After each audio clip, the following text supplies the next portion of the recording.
اللہ اللہ اللہ اللہ اللہ اللہ اللہ اللہ الحمدللہ رب العالمین والصلاة والسلام علی حبیبہ محمد وآلہ وصحبہ اجمعین اعوذ باللہ من الشیطان الرجیم بسم اللہ الرحمن الرحیم فَإِذَا قَضَيْتُمُ الصَّلَاةَ قُعُودًا وَعَلَى جُنُوبِكُمْ فَإِذَا اطْمَأْنَنْتُمْ فَأَقِيمُوا الصَّلَاةَ إِنَّ الصَّلَاةَ كَانَتْ عَلَى الْمُؤْمِنِينَ كِتَابًا مَوْقُوتًا اللهم سبحانك لا علم لنا إلا ما علمتنا إنك أنت العليم الحكيم مولاي صل وسلم دائما أبدا على حبيبك خير الخلق كلهم. پانچویں پارے میں سورہ نساء کی یہ آیات مبارکہ ہیں اور ان سے پہلے صلاۃ خوف کا ذکر مبارک ہے کہ میدان جنگ میں نماز کا وقت ہو جاتا ہے تو حضور نبی کریم صلی اللہ علیہ وسلم کو حکم ہے کہ آدھے لوگ آپ کے ساتھ نماز میں شریک ہوں اور آدھے اپنا اسلحہ اپنے ہتھیار لے کر اپنے محاذ پر ڈٹے رہیں. 2 رکعت ادا ہو جائیں تو وہ سلام پھیر کے چلے جائیں، ان کی نماز ہو گئی. باقی دوسرے آپ کی اقتداء آپ کے اتباع میں کھڑے ہو جائے اور 2 رکعت آپ کے ساتھ ادا کریں. تو گویا نماز قصر بھی ہو گئی، صلاۃ خوف 4 کی بجائے 2 رکعتیں ہو گئیں اور سب کی نماز ادا ہو گئی. یہ قاعدہ ارشاد فرمانے کے بعد فرمایا یاد رہے کہ یہ بات محاذ جنگ کی ہے اور اس وقت کی لڑائی دست بدست ہوتی تھی. آج تو فوجیں دور دور ہوتی ہیں اور جہازوں سے اور توپ خانے سے اور ان چیزوں سے جدید اسلحہ سے لڑ رہی ہوتی ہیں. 40 60 میل دور مار کرنے والا توپ خانہ ہوتا ہے. تو دست بدست جنگ تھی، تلواروں نیزوں کی اور سامنے سامنے ہوتے تھی فوجیں. نماز کا حکم آج بھی یہی ہے کہ ان میدان کارزار میں صلاۃ کا وقت ہو جائے تو چھوڑی نہیں جائے گی. آدھے لوگ امام کے ساتھ 2 رکعت ادا کر کے سلام پھیر دیں اور دوسرے آ کر شامل ہو جائیں، دوسری 2 رکعت امام کے ساتھ وہ ادا کر لیں.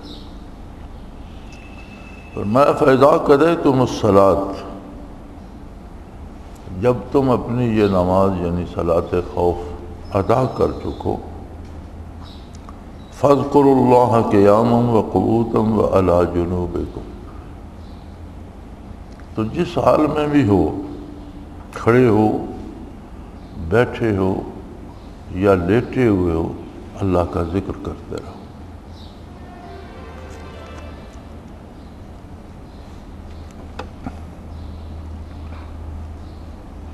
مجھے یہ سمجھ نہیں آتی کہ قرآن کریم جگہ جگہ پر ذکر الہی کی تلقین کرتا ہے. صحابہ کرام رضوان اللہ علیہم اجمعین سے لے کر آج تک تمام مفسرین نے ساری تفسیروں میں اس کی تفصیل دی ہے. پھر پتہ نہیں یہ کیوں کہہ دیا جاتا ہے کہ نماز ہی ذکر ہے، تلاوت ہی ذکر ہے. کون کہتا ہے کہ نماز ذکر نہیں ہے؟ نماز بھی ذکر ہے، نماز ہی ذکر نہیں ہے۔ تلاوت بھی ذکر ہے، تلاوت ہی ذکر نہیں ہے۔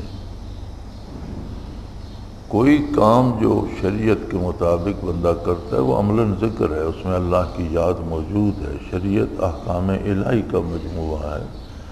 عملاً کوئی کام جو شریعت کے مطابق خلوص سے کیا جائے وہ عملی ذکر ہے۔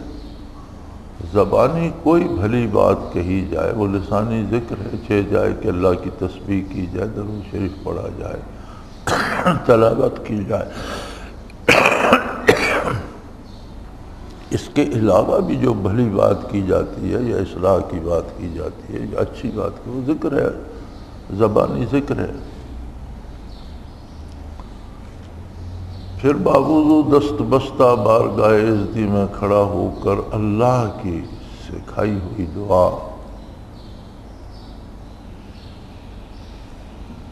اس کی بارگاہ میں پیش کرنا انتہائی عاجزی، تذلل، خشوع و خضوع کے ساتھ، بہت اچھا ذکر ہے۔ پھر رکوع، پھر سجود۔ نبی کریم صلی اللہ علیہ وسلم نے فرمایا کہ نماز تو مومن کی معراج ہے، یعنی اللہ سے سرگوشیاں کرتا ہے۔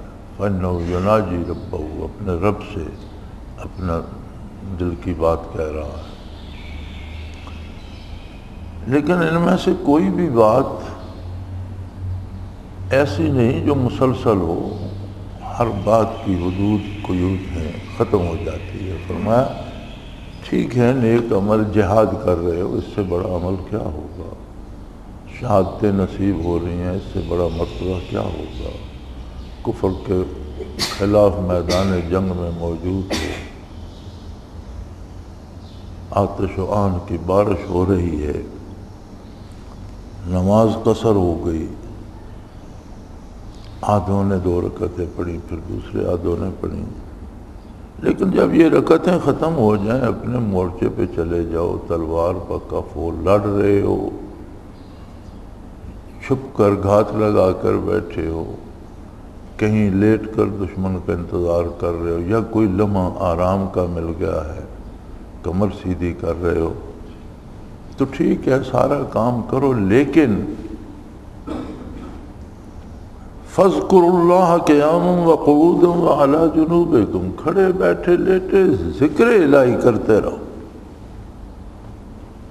نماز عبادت کا وقت تھا، عبادت پوری ہو گئی، جہاد کے لیے میدان کارزار میں ہو، اس میں جو فرصت ہے کہیں کھڑے ہو، کہیں بیٹھے ہو، کہیں لیٹے ہو، ہر حال میں ذکر الہی کرتے رہو۔ فَإِذَا اطْمَأْنَنْتُمْ، اور جب جنگ ختم ہو جائے، اطمینان ہو جائے،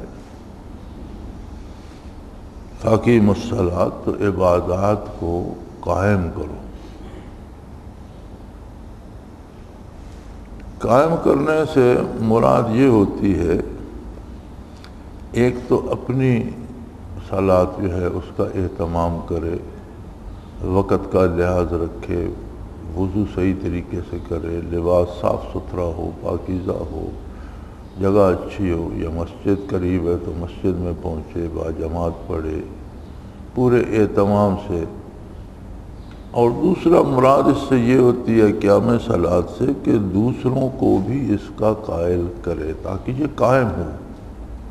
اقامت صلاۃ یہ ہوتی ہے کہ اسے پھیلائے بھی، دوسروں کو بھی سکھائے بھی، طریقہ بھی بتائے، اور ادا کرنے پہ آمادہ بھی کرے، جہاں تک اس کی بات پہنچتی ہے، بھائیوں کو، بچوں کو، قریبیوں کو، جو اس کی بات سنتے سمجھتے ہیں، کوشش کرے۔ اس لیے کہ یقیناً یہ جو صلاۃ ہے وقت کے ساتھ مسلمانوں پر فرض ہے۔ کانت علی المؤمنین کتابا موقوتا،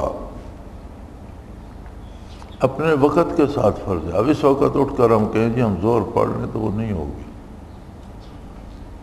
وقت پر ادا ہوگی، وقت گزر جائے، تاخیر ہو جائے تو قضا ہوگی، وقت سے پہلے نہ قضا نہ ادا۔ یعنی جب وقت آتا ہے تو فرض ہوتی ہے، تو وقت سے پہلے نہ وہ ادا میں شمار ہوگی نہ قضا میں شمار ہوگی۔ تو قرآن حکیم نے جو یہ ذکر الہی کا حکم دیا ہے، یہ کیسے ممکن ہے کہ کوئی میدان جنگ میں بھی ہو، صلاۃ بھی پوری ادا نہ کر سکتا ہو، قصر، اور وہ بھی بھاگ دوڑ کر رہا ہو، پھر مورچے میں کھڑا ہے یا کھلے میدان میں تیر آ رہے ہیں، نیزے آ رہے ہیں، گولیوں کی بارش ہو رہی ہے، بم گر رہے ہیں، تو کون سی تسبیح پڑھ رہا ہوگا؟ اور پھر ہر حال میں قیامًا وقعودًا وعلی جنوبکم، کھڑے ہو، بیٹھے ہو، لیٹے ہو، یہ ممکن ہی تب ہے کہ اس کا قلب ذاکر ہو، دل کی ہر دھڑکن اللہ کا نام لے رہی ہو۔ صحابہ کرام رضوان اللہ علیہم اجمعین کو یہ عظمت حاصل ہے کہ نہ صرف قلب ذاکر ہوتا بلکہ حضور صلی اللہ علیہ وسلم کی ایک نگاہ سے ان کی ارواح کو عالم امر تک کے مدارج حاصل ہو جاتے تھے، عظیم ترین بلند ترین منازل صرف ایک نظر سے حاصل ہو جاتی۔ جہاں تک ذکر کا تعلق ہے، فرمایا ثم تلین جلودہم وقلوبہم الی ذکر اللہ، جلد سے لے کر نہاں خانہ دل تک ان کا ہر ذرہ بدن ذاکر ہو جاتا۔ جدید سائنس کے مطابق انسانی وجود میں اوسطاً 6 کھرب سیل ہیں، پورے وجود میں کم و بیش 6 کھرب سیل ہیں، 6 کھرب ذرات ہیں۔ تو کھال سے نیا خانہ دل تک ذاکر ہو جانے کا مطلب یہ ہے کہ وہ 6 کھرب سیل ذاکر ہو جائے، اور سانس لینے میں تو شاید 2-4 لمحے لگتے ہیں، لیکن وہ ہر لمحے میں کئی بار اللہ کا نام لیتے ہیں۔ جب ذاکر ہو جاتے ہیں تو ان سے اللہ اللہ جاری ہو جاتی ہے۔ اور خیال کیجئے کہ کسی وجود کے 6 کھرب سیل ہر لمحے میں کئی بار اللہ کہہ رہے ہوں، اس کے ذکر کی کیفیت کیا ہوگی؟ اور مطلوب بھی یہی ہے، فاذکروا اللہ قیاما وقعودا وعلی جنوبکم، اور یہ ان سے فرمایا جا رہا ہے جو محاذ جنگ پر ہے، جہاد میں مصروف ہے۔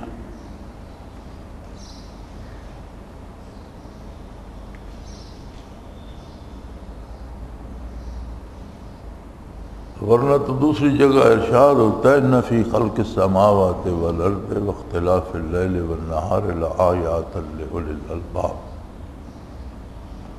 صاحب خرد، صاحب دانش، لب کہتے ہیں بہترین دانش کو، بہترین سمجھ کو، شعور کو۔ تو جن میں اچھی دانش ہے، جو صاحب شعور ہیں، صاحب عقل و خرد ہیں، ان کے لیے زمینوں و آسمانوں میں بے شمار عظمت الہی کے دلائل ہیں۔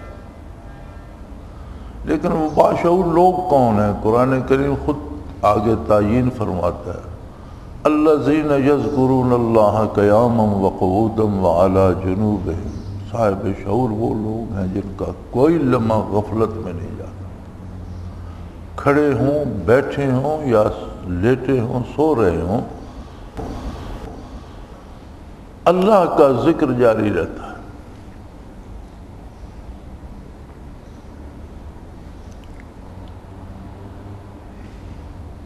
انسان 10 اجزاء کا مجموعہ ہے، 5 اجزاء مادی ہیں، آگ، مٹی، ہوا، پانی، اور ان چاروں کے ملنے سے نفس تشکیل پاتا ہے۔ اس نفس کی بنیاد بھی یہی چاروں مادے ہیں۔ اس لیے کہتے ہیں کہ یہ 5 مادی اجزاء ہیں۔ اسی طرح 5 لطائف عالم امر کے ہیں جن کے بارے اہل اللہ نے، علماء حق نے، علماء ربانیین نے تو جگہ جگہ لکھا ہے۔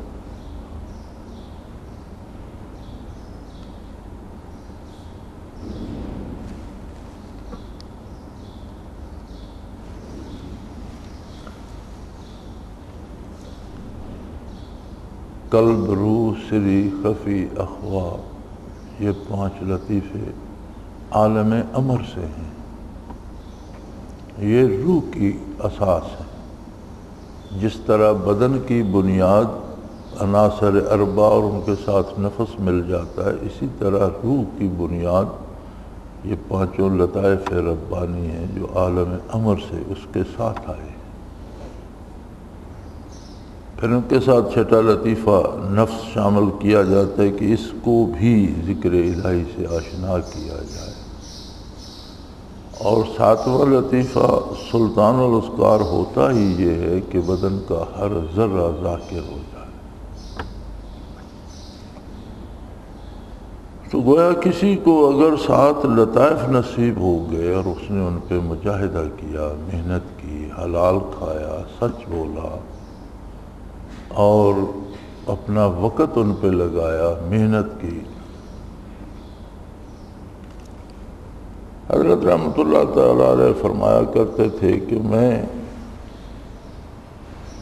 ابتدائی مناظر کے لیے اور لطائف کے لیے اور مراقبات ثلاثہ کے لیے اور فنا بقا تک کے لیے 16 سال حضرت رحمۃ اللہ تعالیٰ علیہ کے مزار پر رہا۔ اس وقت مزار آج کی طرح کا نہیں ہوتا تھا۔ حضرت فرماتے تھے پہلے تو ویسے ہی ایک کچی قبر ہوتی تھی اور اس کے گرد جھاڑیاں اور جنگل سا ہوتا تھا اور بڑے سانپ ہوتے تھے اس میں۔ پھر چنیوٹ کے کوئی تحصیلدار صاحب تھے، چنیوٹ تحصیل میں لگے ہوئے تھے، وہ ان کے ذکر میں شامل ہوئے تو انہوں نے اس قبر پر ایک چھوٹا سا کمرہ بنوا دیا جو آج موجودہ مزار کی صورت، اور اس میں بہت تبدیلیاں اور بہت خوبصورت مزار، مسجد، احاطہ سب کچھ ہے۔ اب تو سنا سڑک بھی وہاں تک پکی ہو گئی ہے۔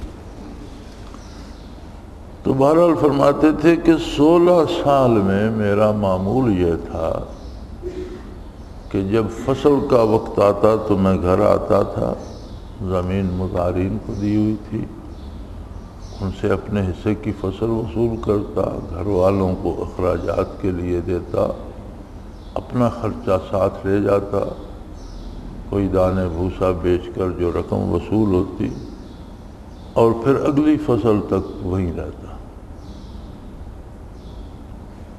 فرماتے تھے تہجد کے بعد ذکر کرتے، فجر ہو جاتی، فجر کے بعد ذکر کرتے، اشراق ہو جاتا، اشراق کے وقت ناشتہ کر کے تھوڑی دیر آرام کرتے، کھانا کھا کے پھر ذکر شروع کر لیتے، پھر ظہر تک، ظہر سے عصر تک، عصر سے مغرب تک چھٹی کرتے، اس میں کھانا پینا شام کا اور مغرب سے پھر عشاء تک۔ یہ مستقل معمول رہا لطائف اور ابتدائی مقامات سیکھنے کا 16 برس۔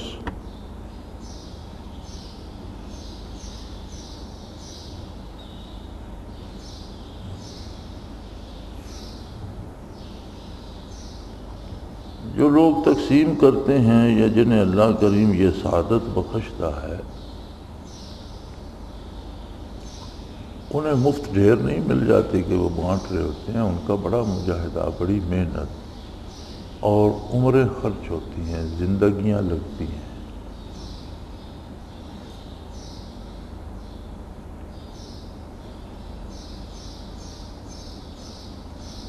آج اگر کوئی برکات کسی کو مل رہی ہیں تو یہ وہ مجاہدہ ہے جو حضرت جی رحمۃ اللہ تعالیٰ علیہ نے کیا تھا۔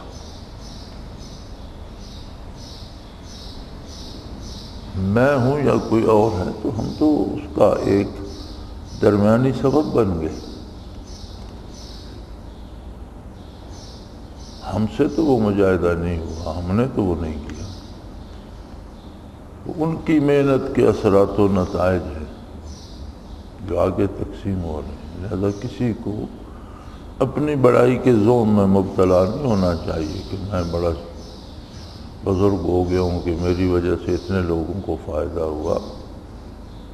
یہ پاور ہاؤس کی طاقت ہوتی ہے، درمیان میں تاریں ہیں جو آگے لائٹ پہنچاتی رہتی ہیں، اور زیادہ گرم ہو تو پھر جل بھی جاتی ہیں، آگے بھی لائٹیں بجھ جاتی ہیں اور اپنا وجود بھی کھو بیٹھتی ہیں۔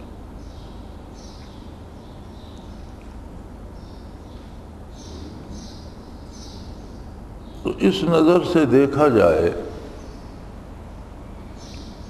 تو تمام عبادات حتیٰ کہ جہاد تک بھی محض عظمت الہی کو منوانے کے لیے ہے یا اس میں کچھ اور بھی ہے؟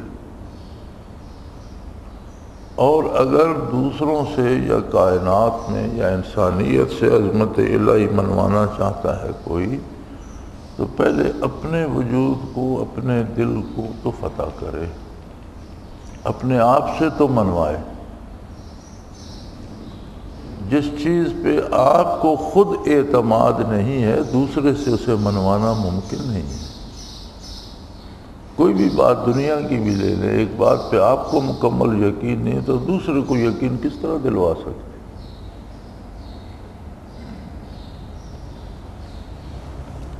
اللہ کریم نے بندے اور رب کے درمیان جو واسطہ اور تعلق رکھا ہے وہ رب کی طرف سے تو ہر طرح کا ہے کہ وہ خالق ہے، رازق ہے، ہر وقت ہر چیز عطا کر رہا ہے۔ لیکن بندے کی کیا حیثیت ہے کہ اللہ سے تعلق قائم کرے؟ وہ راستہ صرف اس کی یاد، اس کے نامی، اس کے اسم ذات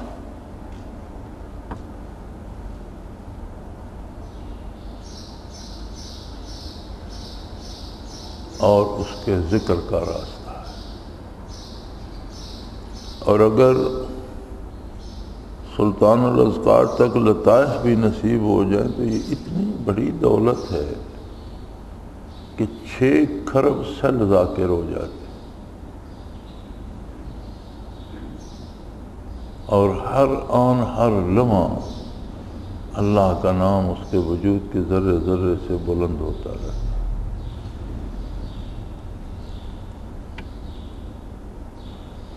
تو کسی فارسی شاعر نے کہا تھا کہ لذت ای میں نشناسی تا نچشی، لذت ای میں نشناسی تا نچشی، کہ بحث کرنے سے پتہ نہیں چلتا، اس شراب کی لذت تو تب تک آپ کو پتہ نہیں چلے گی جب تک آپ خود چکھیں گے نہیں۔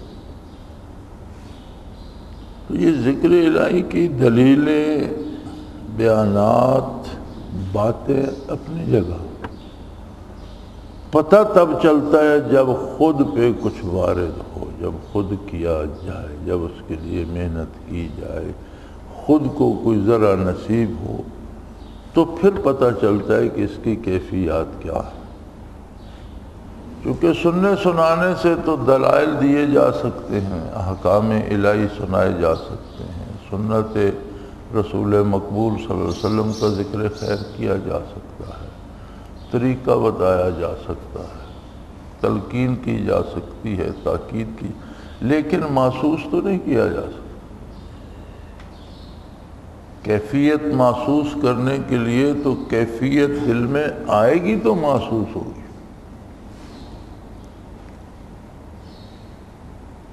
تو بندے کے پاس اللہ کریم سے تعلق کا راستہ ہی ایک ہے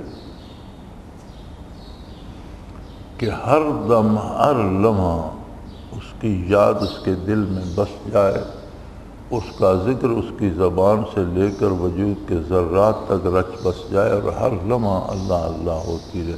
وَأَقِیمُوا الصَّلَاةَ لِذِکْرِی، عبادات کو قائم رکھو میری یاد کے لیے۔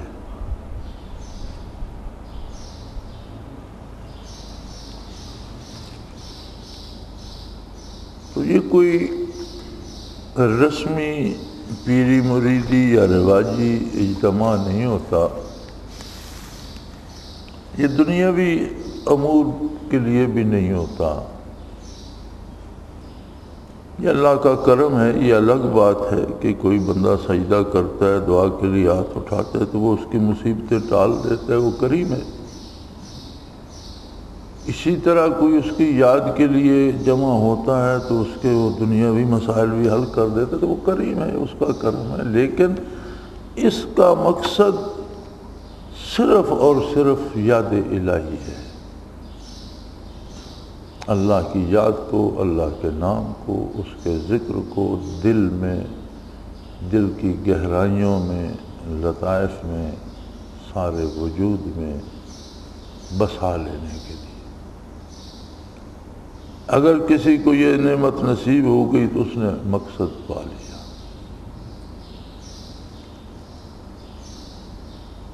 اور عجیب بات ہے، اب دودھ غذا بھی ہے، دوا بھی ہے، اللہ کی بڑی نعمت ہے، لیکن اگر کوئی حد سے زیادہ پی جائے تو اس کے لیے زہر بھی بن جاتا ہے۔ ہر کام، ہر شعبے کی حدود و قیود ہیں، حد سے کہیں بھی کوئی بڑھ جائے تو وہی چیز جو زندگی کی بنیاد ہے وہ موت کا سبب بن جاتی ہے۔ اللہ کریم توفیق عمل دے، ایمان کامل دے، ہمارے خطاؤں سے درگزر فرمائے اور یہ نعمت نصیب فرمائے۔ وآخر دعوانا ان الحمدللہ رب العالمین، الحمدللہ رب العالمین، والصلاة والسلام علی حبیبہ محمد وآلہ وسلم۔ اللہم ربنا لا تقتلنا بغضبک ولا تہلکنا بعذابک واعف عنا قبل ذلک۔ اللہم ربنا لا تسلط علینا من لا یرحمنا، انت ولینا فی سفرنا وحضرنا فی مالنا واہلنا، انت ولینا فی الدنیا والآخرہ، توفنا مسلمین والحقنا بالصالحین۔ اللہم انصر الاسلام والمسلمین۔ اللہم ربنا نور قلوبنا بنور المعرفة والایمان۔ اللہم ارزقنا اتباع نبیک صلی اللہ علیہ وسلم۔